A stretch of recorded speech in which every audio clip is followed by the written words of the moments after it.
Hi, so I do want to preface this with a little bit of a kind of trigger warning, simply because I am going to be talking about cancer and stuff, and it is going to be a bit heavy. But yeah, I'll just get into it. So for this project that I was kind of working on, I decided to focus on my cancer diagnosis, where I was diagnosed with T-cell acute lymphoblastic leukemia in July of 2021 when I was age 17. I mainly did this because I took a lot of reference photos throughout my time in hospital, mainly with the intention of doing a portfolio on it for my advanced higher art. But I did end up being too ill to actually go to school, so I never ended up doing it. So I was pretty glad when I was able to make it fit in with what I was doing for college.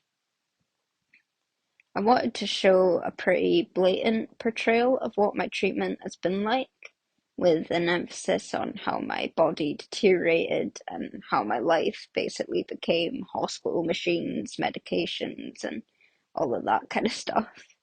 Um, yeah, I mostly worked with acrylic paint, mainly because of its versatility, and I've worked with it a lot, so it's pretty easy to get all the tones and colors that I wanted. Um, but in my other work, I have previously worked with a lot of oil pastels and stuff, but I didn't feel like it really worked in with what I was doing. So I switched those out for other medias like watercolor, pen, pencil, and the compositions in particular that I had done with colored pencil were predominantly done during my hospital stays because it was a pretty easy media to be portable, and also it's not too messy. And yeah, I did find it a bit challenging getting the desired tones and dimensions with the colored pencils, but I thought it was pretty good to kind of build up experience with working with different medias. But I also did work with watercolor, which I found particularly good for splattering and doing glazes and like washes of color. The splattering particularly worked well when I was depicting like cannulas, dressings, bandages, because obviously these things can get like splatters of blood on them, and yeah, it can be quite messy, so it kept it quite true to life. Another challenge that I did have was depicting my skin graft on my leg, mainly as the donor site mainly wasn't like fully healed, so it was still a bit open, due to my healing being very slow due to the chemo I was having. So yeah, I'd never really depicted the texture of wounds before, but in the end I was pretty happy with the result, and I learned to layer up the colors and tones and stuff. And yeah, I was quite happy with the result of that. And an artist that had influenced me quite a lot throughout this project was Frida Kahlo, mainly because, like in her work, she had depicted how she'd had like a lot of health complications and disabilities and stuff, even though she had done it in a more surrealistic manner. And I didn't want to veer into that style, but still, like the meaning behind her work definitely does resonate with me, especially more so now. And I'd also included some compositions of me losing my hair, which I now wish I'd kind of left out. And although it was a fairly easy thing to depict and to paint, losing my hair like wasn't that big a deal for me. I mean, I didn't like it. I would have rather kept my hair, but yeah, like my hair had become pretty disposable to me anyway because I dyed it so much, and the main thing that it was for me was the growing out process after, because I like my long curly hair and I knew that I wasn't gonna have that for a while, but I didn't mind actually being bald. Like that part was actually okay, but obviously it does make it more real, and it's yet another physical change that I had to kind of go through. So there was that aspect as well.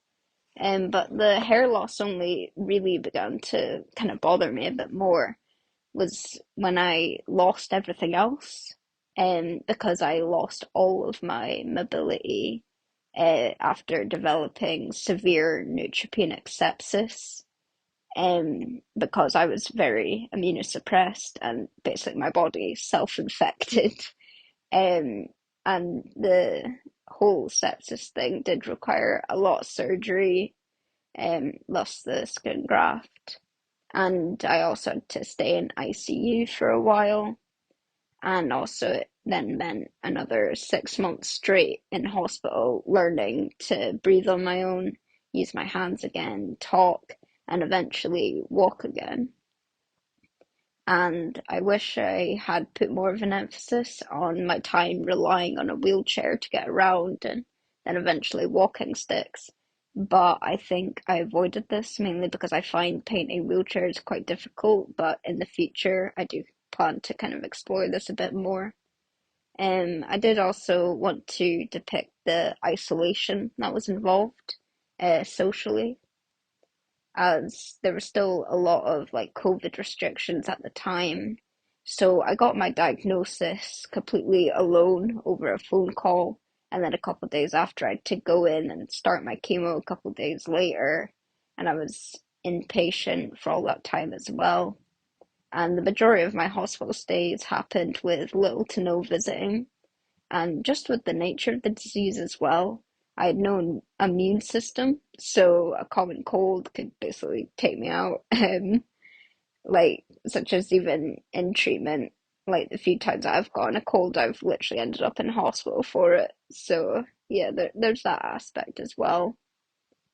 I think I went so hard on the gory details in this project mainly because I hate like what I like to call cancer propaganda, which is basically like how there's so much talk around like cancer patients being warriors and they're so brave and you're gonna fight this battle, and if someone passes away, they word it like, oh, they've lost their battle with cancer, which makes no sense.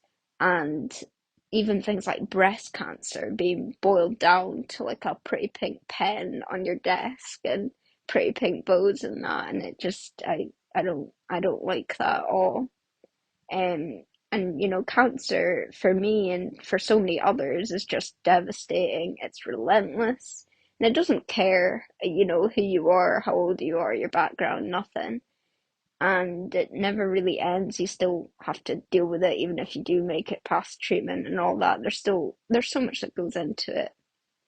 And for me, I now carry a lot of PTSD over what happened to me, and I have a lot of health issues, and I'm going to continue to have a lot of health issues. Plus, the stress of the chemo I'm still having, and the not knowing if treatment will work, and if it does, will I relapse, and what other health issues am I going to develop in the future.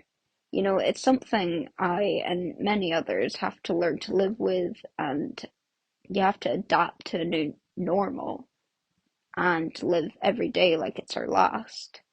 And that doesn't make me a warrior, it makes me a person making the best of a bad situation, essentially. And I hope that people will look at my project and realize how important it is to donate to cancer research, to spread awareness, to support people with cancer. And so hopefully as more research is done, there's more breakthroughs, and eventually there will come a time where people don't have to endure anything like what I've had to endure. So yeah, and I am pretty happy with my compositions and stuff, and yeah, and I think it sheds a bit of light to people that maybe don't have much experience with cancer. And this is just my experience. Everyone's different. So yeah, that's basically my project.